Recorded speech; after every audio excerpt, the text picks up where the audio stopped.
Question number 24 का principal बोल रहा है कि everyone shall be permitted to take advantage of his own wrong. ठीक है, हर आदमी को क्या परमिट किया जाना चाहिए? परमिट किया जाना चाहिए कि वो अपने खुद की गलती का एडवांटेज ले सके। ठीक, बात समझ में आ गई कि हर आदमी को ये चीज़ परमिसिबल होनी चाहिए कि वो जो गलती कर रहा है उससे एडवांटेज ले सके। Everyone shall be permitted to take advantage of his own wrong. Facts कह रहे हैं कि a legatee was heavily drunk in driving his car at a speed of 100 kilometre per hour in a crowded market. एक legatee क्या कर रहा था? बहुत ज़्यादा ड्रंक था, बहुत ज़्यादा इंटॉक्सिकेटेड था और अपनी कार को एक बहुत ही ज़्यादा क्राउडेड मार्केट में वो चला रहा था। कितने की स्पीड पे? 100 किलोमीटर पर आवर की, 100 किलोमीटर पर आवर की स्पीड पे। Clear? All of a sudden his testator came on the road, और एकदम से क्या हुआ? उसका जो टेस्टेटर था वो रोड पे आ गया। ठीक है, there were other people on the road at that time, और और भी लोग उस टाइम पे रोड पे थे और उसका जो टेस्टेटर था वो भी सामने आ गया। The car driven by legatee hit the testator and 4 other person, और कार जो है उसने क्या किया? कार ने उस टाइम पे 4 लोगों को, 4 अलग लोग प्लस द टेस्टेटर, 4 लोग प्लस दी टेस्टेटर, कुल मिला के 5 लोगों को हिट कर दिया और पांचों की डेथ हो गई। पांचों के 5 क्या हुआ? उनकी डेथ हो गई। Now option A is saying the legatee can take the benefit under the will. B, the legatee can not take the benefit under the will. चौथा, the legatee will be punished. चौथा, the property of the testator will go to his heirs. देखिए, अब देखिए क्या होता है।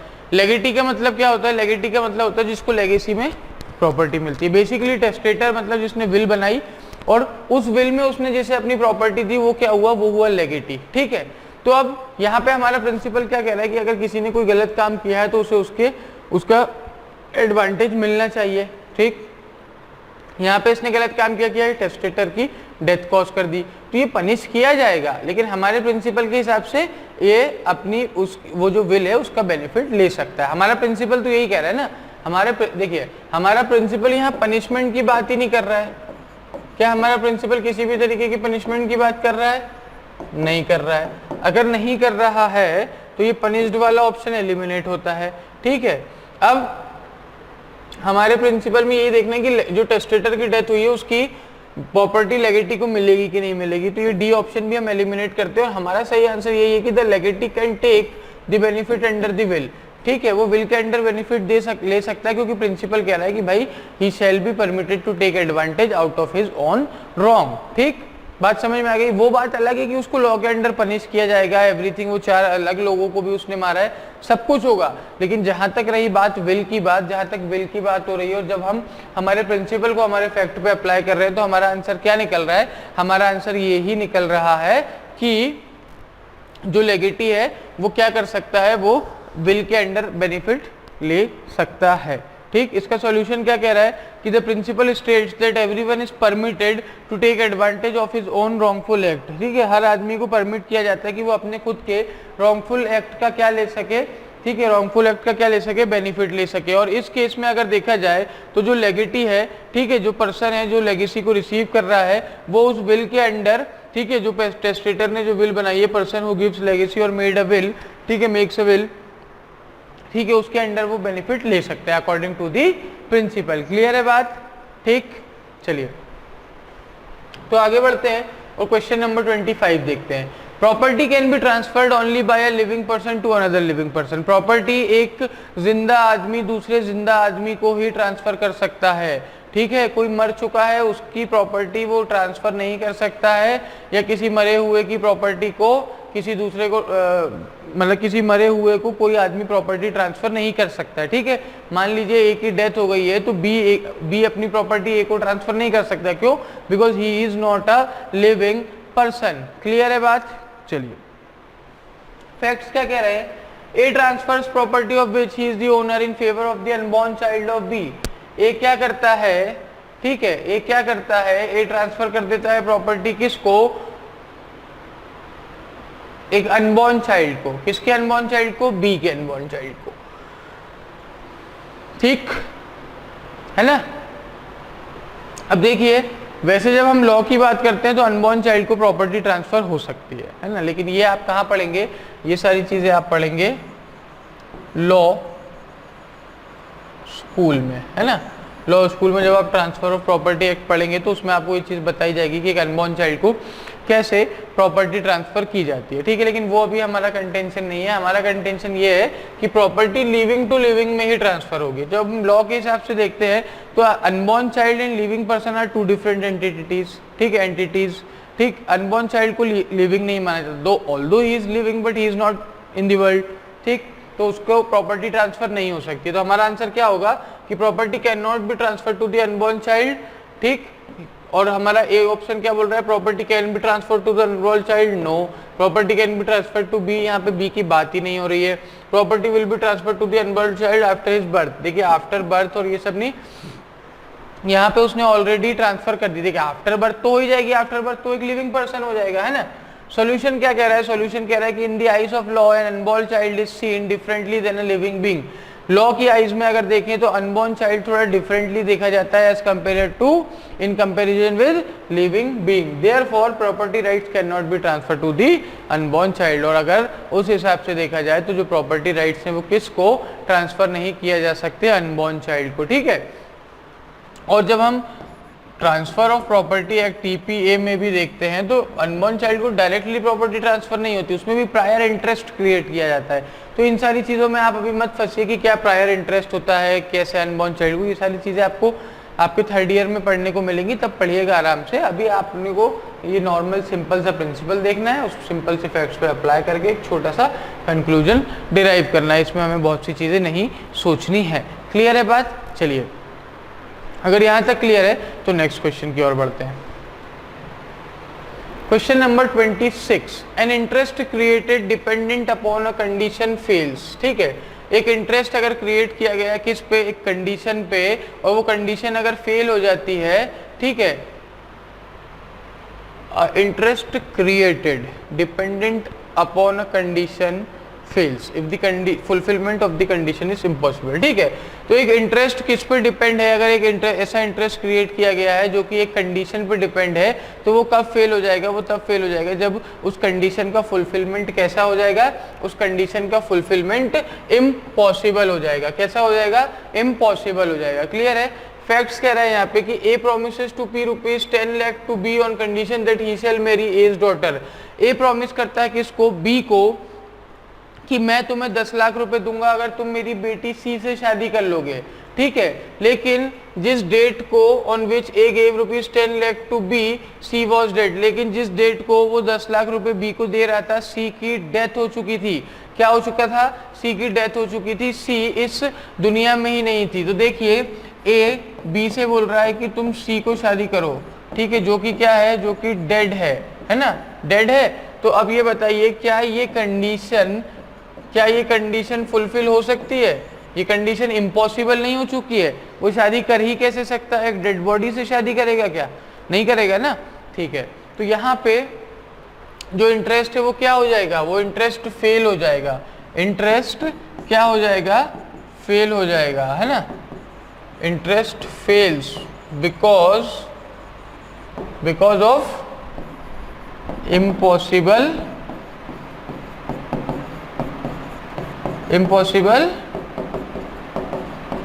Condition. Interest fail हो जाएगा किस कारण से, इम्पॉसिबल कंडीशन होने के कारण से।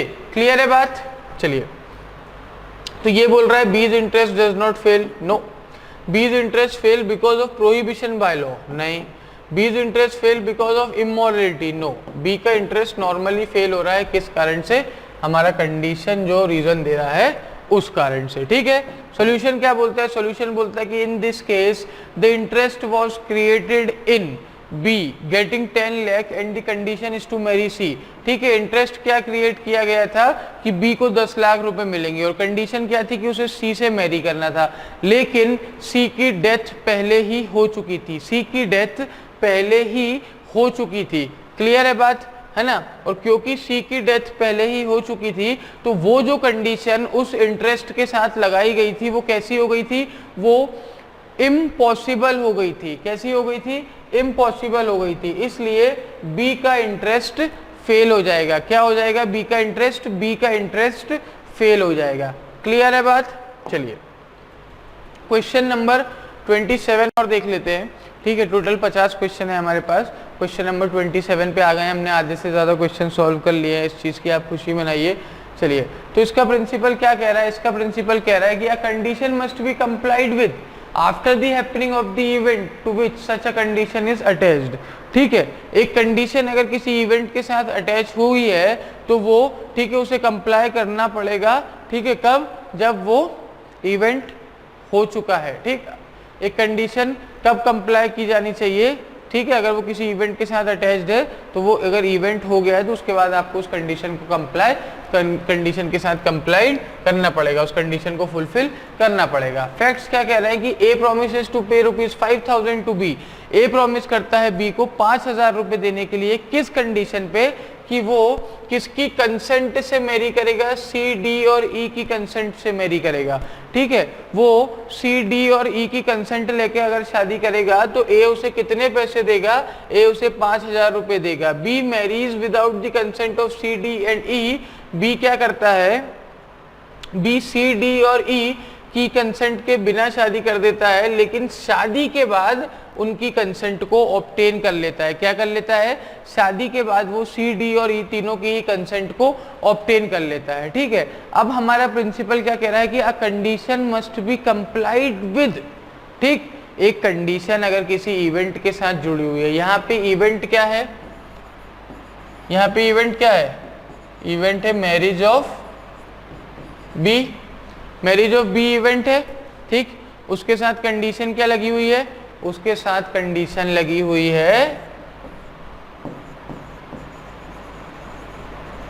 Consent of C, D and E. यही कंडीशन लगी हुई है कि सी, डी और ई की कंडीशन कंसेंट लेनी है आपको। क्लियर हो गई बात? चलिए, अब प्रिंसिपल क्या कह रहा है कि जो कंडीशन है, ये जो कंडीशन है, ये कब कंप्लाई की जा सकती है? ठीक है, can be complied with after the happening of the event. ठीक है, आफ्टर द, इस इवेंट की हैपनिंग के बाद भी इस कंडीशन को कंप्लाई किया जा सकता है। ठीक है ना, क्योंकि ये दोनों आपस में अटैच्ड है कि नहीं है? है ना? तो ये क्या कह रहा है? ये कह रहा है कि भाई ये मैरिज करने के बाद भी इस कंडीशन को कंप्लाई कर सकता है। वैसा ही इसने किया, तो प्रिंसिपल के हिसाब से हम क्या मानेंगे? प्रिंसिपल के हिसाब से हम मानेंगे कि भाई ये कंडीशन फुलफिल हो चुकी है, तो उसे 5,000 रुपए देने पड़ेंगे। ऑप्शन ए बोल रहा है B has fulfilled the condition. Option B बोल रहा है B has not fulfilled the condition. C बोल रहा है द कंडीशन इज लीगल, और डी बोल रहा है B must divorce his wife. देखिए, डाइवोर्स वाली बात तो एलिमिनेट हो गई, कंडीशन इज इलीगल भी एलिमिनेट हो गई। अब हमें देखना है कि बी ने उस कंडीशन को फुलफिल किया है कि नहीं किया है। Option A, option B. ठीक है, अभी हमने देख ही लिया कि भाई कंडीशन जिस इवेंट के साथ अटैच्ड है उस इवेंट की हैपनिंग के बाद भी फुलफिल की जा सकती है। बी ने उसके बाद फुलफिल करी है, तो कैसा माना जाएगा कि B has fulfilled the condition. Clear हो गई बात? क्वेश्चन नंबर 27 क्लियर है? तो देखिए यहाँ पे जो इसका सॉल्यूशन है वो क्या कह रहा है कि the condition is to get consent of C, D and E. Condition क्या है? कंडीशन ये है कि आपको सी, डी और ई की कंसेंट लेनी है। ठीक है, किस चीज के लिए? शादी के लिए, मैरिज के लिए। क्लियर? और promise of E even if it is a, it is after the marriage. ठीक है, एंड द प्रॉमिस ऑफ ई, है ना? The condition is to get consent of C, D and E for marriage, and the promise of A, not E, it's the promise of A, even if it is after the marriage, therefore he has fulfilled the condition। बिल्कुल, है ना? उसने fulfil कर दिए condition को, भले ही वो event की हैपनिंग के बाद फुलफिल कर रहा है, उसके पहले फुलफिल कर रहा है। प्रिंसिपल हमारा क्या कह रहा है? प्रिंसिपल हमारा कह रहा है कि वो बाद में भी फुलफिल की जा सके, उसको बाद में फुलफिल किया जा सकता है, और उसने कर दी है। ठीक, क्लियर है बात? कोई दिक्कत, कोई परेशानी नहीं है? चलिए, हम ऐसा मान के चल रहे हैं कोई दिक्कत नहीं होगी। देखिए, ये क्वेश्चन भी है ना, हमने मेरे ख्याल से अभी तक कितनी बार कर लिया है? कम से कम 5 to 6 टाइम्स हमने इस क्वेश्चन को देख लिया है। कितनी बार हमने इस क्वेश्चन को देख लिया है? सेम फैक्ट हमने 5 to 6 टाइम्स देख लिया है, और 5 से 6 बार इसमें क्या हुआ है? इसमें डिफरेंट डिफरेंट क्या आए हैं, डिफरेंट प्रिंसिपल्स आए हैं। क्या आए हैं, डिफरेंट प्रिंसिपल्स आए हैं। तो कभी भी एग्जाम में अगर हमें सेम फैक्ट्स देखने को मिलते हैं तो हमें उतावला ना होकर के और बिल्कुल डायरेक्ट आंसर पे जंप नहीं करना है। हमें पहले, सबसे पहले हमें क्या पढ़ना रहेगा, सबसे पहले प्रिंसिपल पढ़िए, फिर उस प्रिंसिपल को फैक्ट्स पढ़ते पढ़ते उस पर अप्लाई कर दीजिए। ठीक है, बिना प्रिंसिपल पढ़े ये मत देखिए कि ओ ये तो CDE की कंसेंट वाला है और इसमें तो आंसर यही होगा कि क्योंकि उसने शादी के पहले अपनी कंसेंट नहीं ली थी CDE की, तो क्या हो जाएगा, तो वो कंडीशन फुलफिल नहीं मानी जाएगी। ठीक है, आप ऐसे लगा देंगे, लेकिन जब आप प्रिंसिपल पढ़ेंगे तो देखेंगे ओ शिट, इसका तो आंसर दूसरा होना था। ठीक है, तो ऐसी गलती हमारे से नहीं होनी चाहिए। हमें क्या करना है, हमें सबसे पहले प्रिंसिपल को पढ़ना है, प्रिंसिपल को पढ़ के उसको अच्छे से समझना है, सारी चीजें बिल्कुल दिमाग में फिट करके फिर उन्हें फैक्ट्स पे अप्लाई करना है। और जैसे ही वो चीजें हम फैक्ट्स पे अप्लाई करेंगे, हमारा एक आंसर निकल के सामने आ जाएगा। क्लियर हो गई बात में कोई दिक्कत, कोई परेशानी नहीं है। चलिए, अगर कोई परेशानी नहीं है तो आगे बढ़ते हैं और क्वेश्चन नंबर 28 भी देख लेते हैं कि क्वेश्चन नंबर 28 क्या कह रहा है। क्वेश्चन नंबर 28 का प्रिंसिपल हमारा कह रहा है कि a condition must be complied in order to claim the benefit of an agreement. अगर किसी एग्रीमेंट में कोई कंडीशन लगी हुई है और अगर आपको उस एग्रीमेंट का बेनिफिट लेना है, उस एग्रीमेंट से बेनिफिट उठाना है, तो आपको क्या करना पड़ेगा, आपको उस कंडीशन को मस्टली, ठीक है, मस्ट है, वो बिल्कुल जरूरी है, करना ही पड़ेगा कंप्लाई आपको। क्लियर।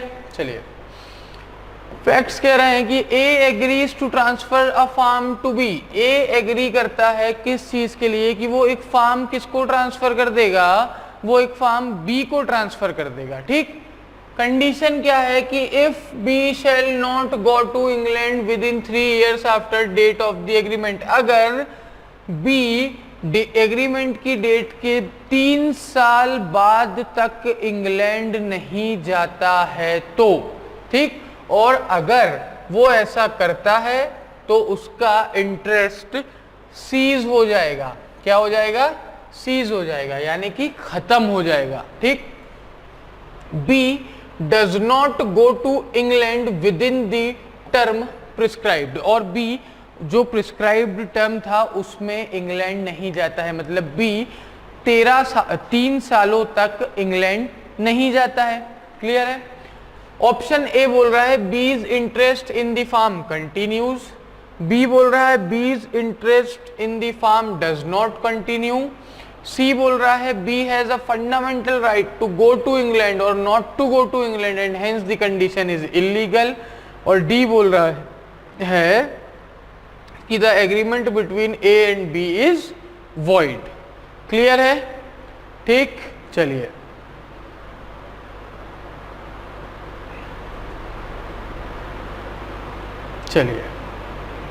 है ना।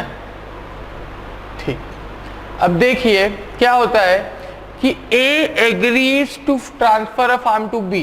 ए एग्री करता है बी से कि मैं आपको एक फार्म ट्रांसफर करूंगा अगर बी इंग्लैंड नहीं जाता है। ठीक, बी इंग्लैंड नहीं जाता है कितने सालों के अंदर अंदर, 3 सालों के अंदर अंदर। कब से लेकर 3 सालों तक, जिस दिन एग्रीमेंट साइन हुआ है उसके 3 साल बाद तक अगर बी इंग्लैंड नहीं जाता है तो ए उसे फार्म दे देगा।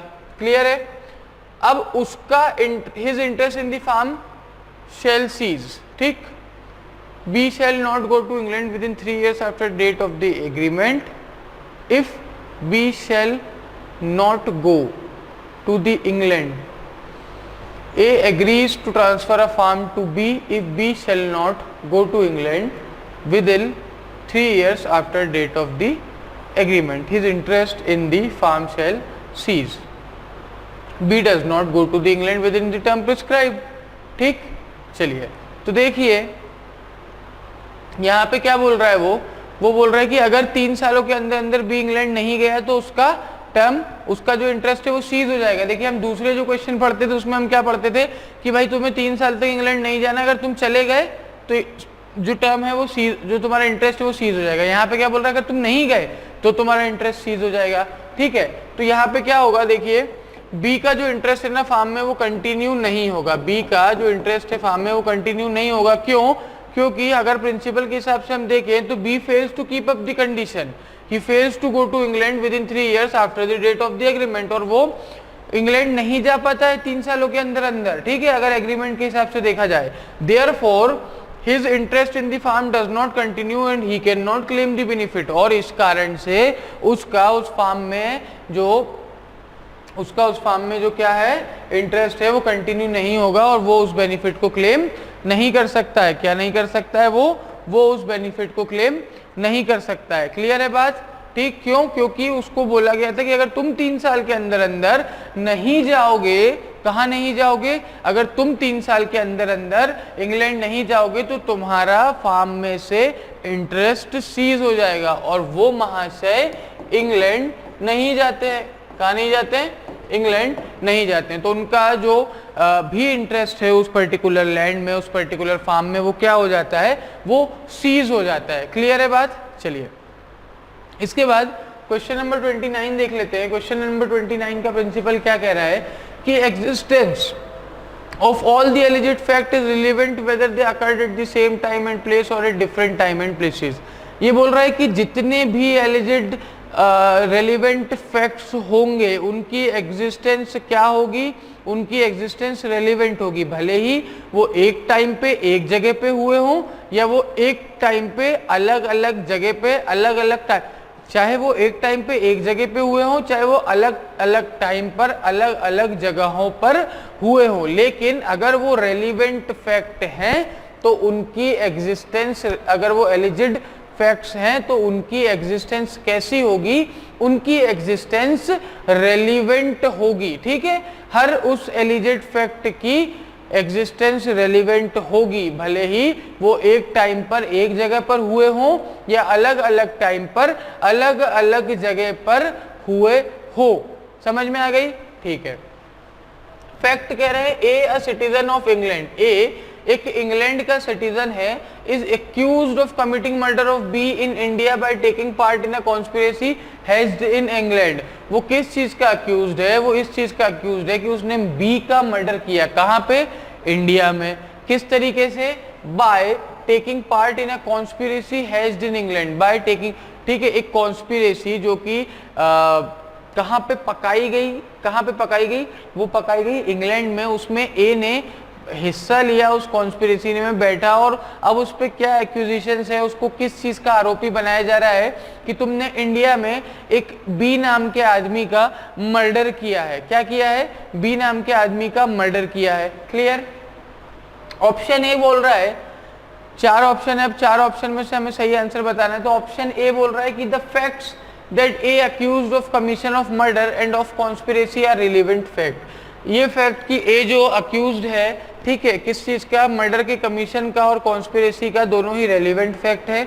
दूसरा बोल रहा है कि सिर्फ ए ने बी का मर्डर किया है, वो ही रेलिवेंट है। तीसरा बोल रहा है कि ए कॉन्स्पिरेसी किया इंग्लैंड में बैठ करके, सिर्फ उतना ही रेलिवेंट है। और चौथा बोल रहा है कि जो सिटीजन है इंग्लैंड का, उसको हम इंडिया में ट्राई ही नहीं कर सकते, उसका ट्रायल इंडिया में नहीं हो सकता है। तो उसका मतलब हिडन मीनिंग आप ये निकाल लीजिए कि कोई भी चीज रेलिवेंट नहीं है। क्या है? कोई भी चीज रेलिवेंट नहीं है। क्लियर है बात? देखिए, तो पहला ऑप्शन हमारा बोल रहा है कि दोनों के दोनों जो एलिजिड फैक्ट्स हैं वो रेलिवेंट है। दूसरा ऑप्शन हमारा बोल रहा है कि सिर्फ मर्डर वाला एलिजिड फैक्ट रेलिवेंट है। तीसरा ऑप्शन हमारा बोल रहा है कि सिर्फ कॉन्स्पिरेसी वाला एलिजिड फैक्ट रेलिवेंट है। और चौथा ऑप्शन हमारा बोल रहा है कि जो इंग्लैंड का सिटीजन है, जो ब्रिटिश सिटीजन है, जो इंग्लिश सिटीजन है, उसका ट्रायल हम इंडिया में नहीं कर सकते हैं। He can not B tried in India. और इस कारण से, ठीक है, बस इतना ही लिखा है ऑप्शन में, हम ज्यादा नहीं सोचेंगे। क्यों? क्योंकि ये हमारा रीजनिंग का कंसेप्ट है। क्या है? रीजनिंग का कंसेप्ट है। और इसमें, ठीक है, वो भी कैसी रीजनिंग? लीगल रीजनिंग, है ना। तो इसमें हमें हमारे मन से ना फैक्ट्स जोड़ने हैं, मन से ना हमें हमारे प्रिंसिपल में कुछ ऐड करना है, और ना ही हमें हमारे ऑप्शंस में कुछ बढ़ाना घटाना ऐड करना है। ठीक है, हमें जो हमारे क्वेश्चन में यहाँ पर लिख करके दे दिया गया है वही हमारे लिए फाइनल है। ठीक है, उसी को पढ़ करके हमें एक बेस्ट पॉसिबल कंक्लूजन ड्रॉ करना है, और वो जो बेस्ट पॉसिबल कंक्लूजन हम ड्रॉ करेंगे वही हमारा आंसर होगा। ठीक, किसी भी तरीके का एडिशन सब्सट्रैक्शन हमें मन से नहीं करना है। मन से ना हम प्रिंसिपल में कुछ ऐड करेंगे कि जैसे कि यहाँ पे लिखा है कि existence of all alleged fact is relevant, तो हम ये नहीं बोलेंगे कि कुछ कुछ एलिजिड फैक्ट रेलिवेंट इररेलिवेंट भी हो सकते हैं, ऐसा हम मन से नहीं मानेंगे। ठीक है, मतलब कि कुल मिला के ये है कि जो यहाँ पे लिख दिया है वो लिख दिया है, इसके अलावा अपने मन से कुछ मत जोड़ना। ठीक, कुछ भी नहीं जोड़ना है। तो देखिए जहां तक बात हो रही है किस चीजों की, एलिजिड फैक्ट्स की, किन चीजों की, एलिजिड फैक्ट्स की, तो उसमें जब आप देखेंगे तो दो तरीके के फैक्ट हैं। एक की मर्डर किया गया बी का, किसने किया, ए ने, और दूसरा कॉन्स्पिरेसी करी, किसने, बी ने। तो ये दोनों ही एलिजिड फैक्ट्स हैं, तो दोनों ही रेलिवेंट होंगे, है ना, क्योंकि हमारा प्रिंसिपल क्या कह रहा है कि जितने भी फैक्ट्स एलिजिड होंगे सारे के सारे रेलिवेंट होंगे। क्लियर। तो यहाँ पे जो सिटीजन वाला कैंसिल हो गया और जो दोनों अकेले अकेले को रेलिवेंट बोलते हैं वो भी कैंसिल हो गया। तो हमारा ऑप्शन ए क्या बोल रहा है कि the fact that A accused of commission of murder and of conspiracy are relevant fact, कि भाई जो फैक्ट्स हैं जो कि कह रहे हैं कि ए जो है वो अक्यूज है किस चीज का, मर्डर का और कॉन्स्पिरेसी का, दोनों ही रेलिवेंट होंगे। ठीक है, बात समझ में आ गई। तो नेक्स्ट क्वेश्चन की ओर बढ़ते हैं और देखते हैं क्वेश्चन नंबर 30। क्वेश्चन नंबर 30 क्या कह रहा है, क्वेश्चन नंबर 30 का प्रिंसिपल कह रहा है कि वन हु अजर्ट्स मस्ट प्रूव, एक आदमी जो किसी भी चीज को अजर्ट कर रहा है, किसी भी चीज को क्लेम कर रहा है, किसी भी चीज को बोल रहा है, तो उसे उस चीज को प्रूव करना पड़ेगा। क्या करना पड़ेगा, प्रूव करना पड़ेगा। अगर जैसे कि देखिए पिछले क्वेश्चन में दे आर अजर्टिंग, ठीक है, about committing the murder of B by A and the conspiracy which was hatched in England, ठीक है, and the participation of A in that conspiracy, तो they are asserting these things, so they have to prove the all these things, ठीक है, they just can't say out of the blue that yes this was the thing, है ना, this thing happened, ठीक है, these are the facts, ठीक है, this was the scenario, ऐसा नहीं बोला जा सकता है ना। you cannot just come out of the blanket and say कि okay you committed murder and the judge will say okay now I am going to pronounce the decision and this is the decision, you are sent to jail, और या तो फांसी सुना दी गई या फिर आपको डेथ सेंटेंस दे दिया गया। तो ऐसी चीजें काम नहीं करती हैं। ठीक है, अगर आप कोई भी चीज अजल्ट कर रहे हैं तो आपको उस चीज को प्रूव करना पड़ेगा। क्लियर है। चलिए, तो फैक्ट्स क्या कह रहे हैं कि A desires a court to give judgment, A desire करता है कोर्ट को कि वो जजमेंट सुनाए किस बारे में, कि B C and D shall be punished for a crime, B C और डी को उस क्राइम के लिए पनिश किया जाए। वो कौन सा क्राइम है, वो क्राइम ऐसा है जो कि ए कह रहा है कि बी और सी और डी ने कमिट किया है। तो बेसिकली ए कोर्ट में जाकर के कह रहा है कि बी सी डी ने एक क्राइम कमिट किया है जज साहब, और मैं ये डिजायर करता हूँ, ये मेरी चाहत है, ये मेरी ख्वाहिश है कि आप बी सी और डी को पनिश करें। ठीक, तो देखिए यहां पे क्या हो रहा है, यहां पे ए इज असर्टिंग, है ना, what A is asserting, crime committed by B, C and D. A is asserting a crime committed by B, C and D. Clear?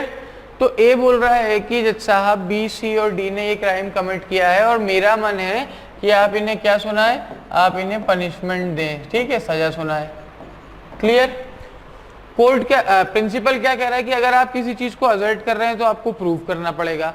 तो अगर हम प्रिंसिपल के हिसाब से देखें तो A must prove the guilt of B C and D, है ना, ए को बी सी और डी की गिल्ट प्रूव करनी पड़ेगी, वो गिल्ट प्रूव करेगा तभी ये माना जाएगा। तो ऑप्शन ए बोल रहा है कि A must prove that B C and D were present at the place of crime, B बोल रहा है A must prove that B C and D have committed the crime, C बोल रहा है B C and D must prove that they have not committed the crime, और D बोल रहा है police must prove that B C and D have committed the crime. तो देखिए यहाँ पे अगर आप ये प्रूव कर भी देंगे कि जो प्लेस ऑफ क्राइम थी वहां पे ए बी सी और डी प्रेजेंट थे, तो उससे भी ये प्रूव नहीं होता कि उन्होंने क्राइम कमिट किया है, तो ये एलिमिनेट हो जाएगा। ऑप्शन सी जो बोल रहा है कि बी सी डी को ये प्रूव करना पड़ेगा कि उन्होंने क्राइम कमिट किया है, नहीं करना पड़ेगा। क्यों नहीं करना पड़ेगा, क्योंकि यहाँ पे असल्ट ए कर रहा है, तो ए प्रूव करके बताए ना कि उन्होंने क्राइम कमिट किया है। अगर ऐसा प्रूव कर देगा ए, तो फिर वो रेसिप्रोकेट करेंगे, फिर वो अपने विटनेस देंगे, फिर वो अपने, ठीक है। एविडेंसेस देंगे।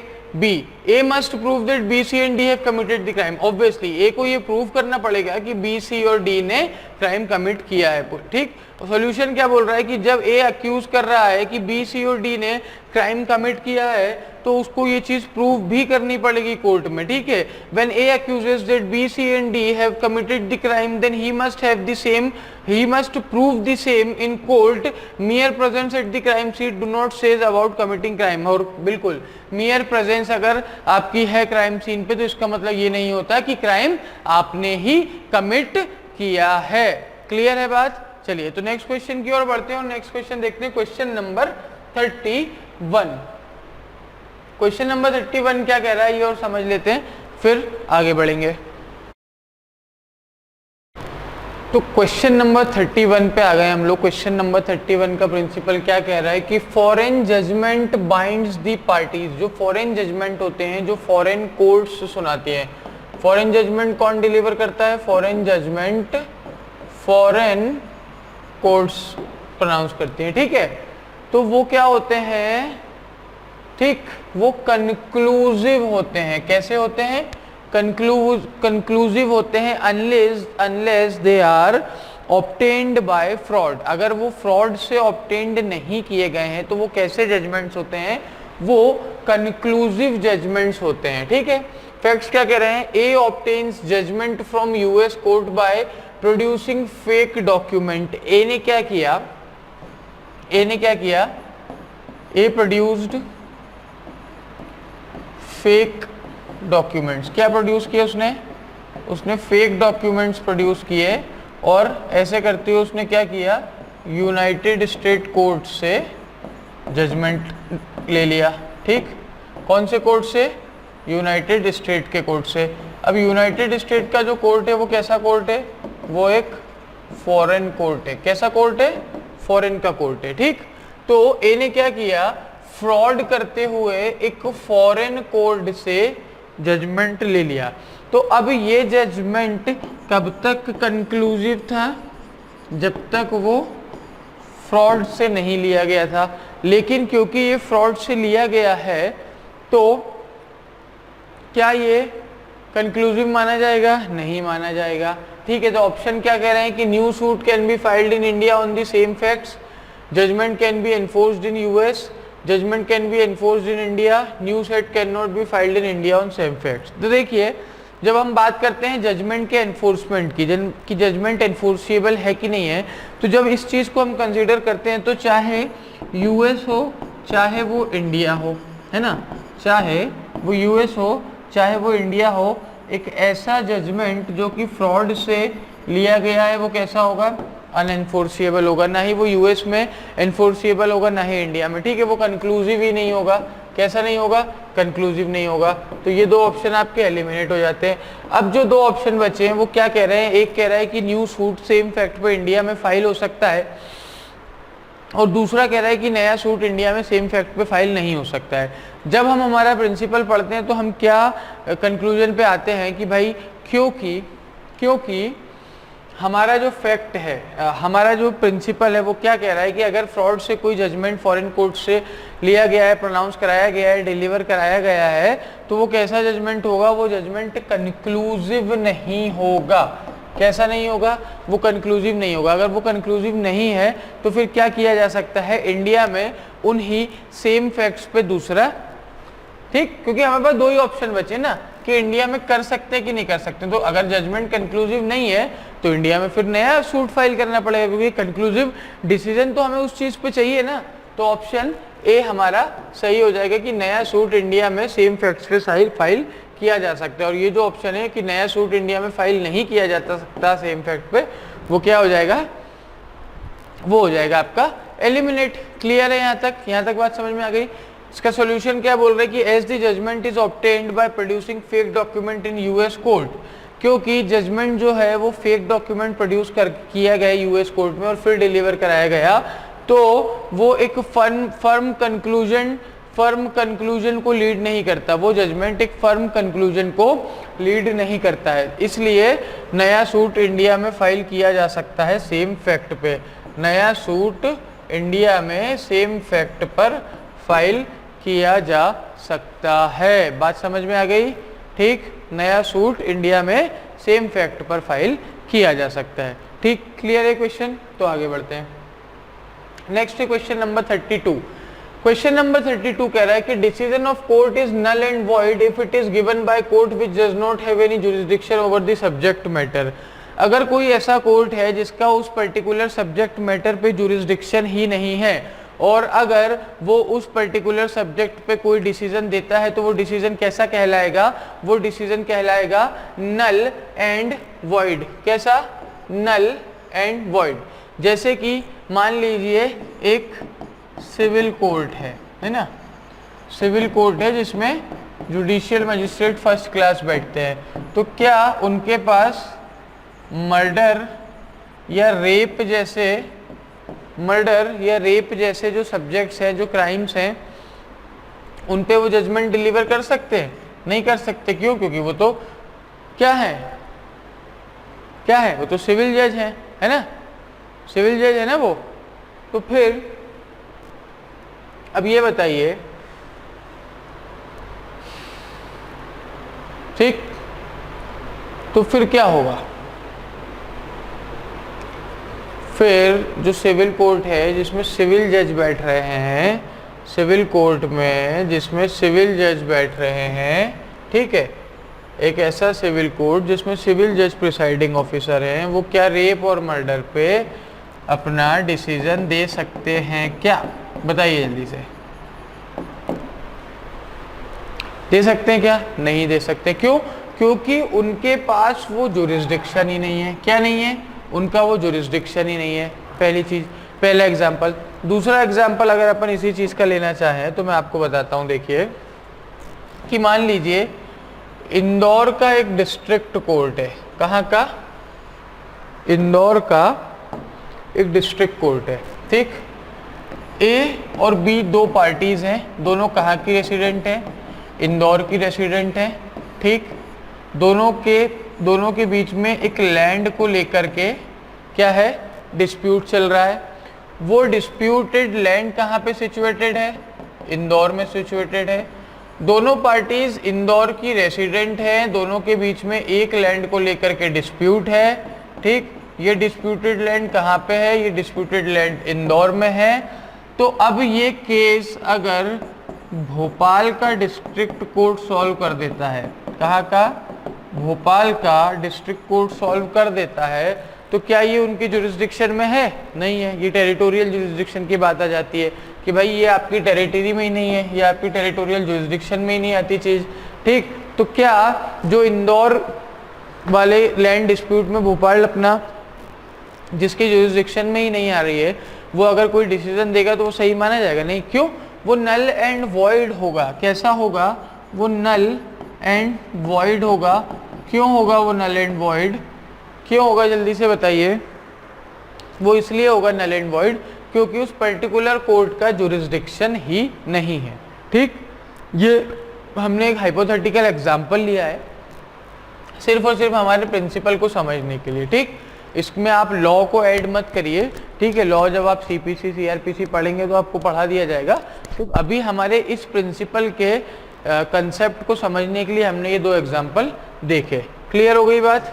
चलिए तो अब फैक्ट्स देखते हैं। फैक्ट्स क्या कह रहे हैं?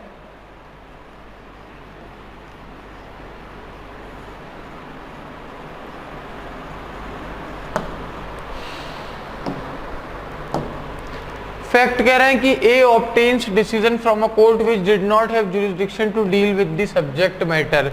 ए ने, ठीक है, ए ने एक ऐसे कोर्ट से, ठीक, ए ने एक ऐसे कोर्ट से क्या लिया? डिसीजन लिया, ऑब्टेन किया, ठीक है, जिसके पास कोई जुरिस्डिक्शन ही नहीं था, ठीक। अब ये जुरिस्डिक्शन अगर हम हमारे प्रिंसिपल के हिसाब से देखें तो ये डिसीजन कैसा होगा? ये डिसीजन होगा नल एंड वॉइड। कैसा होगा बच्चों? नल एंड वॉइड होगा। बात समझ में आ गई? चलिए तो ये चीज़ हम समझ गए कि ये डिसीजन कैसा हो गया? नल एंड वॉइड हो गया।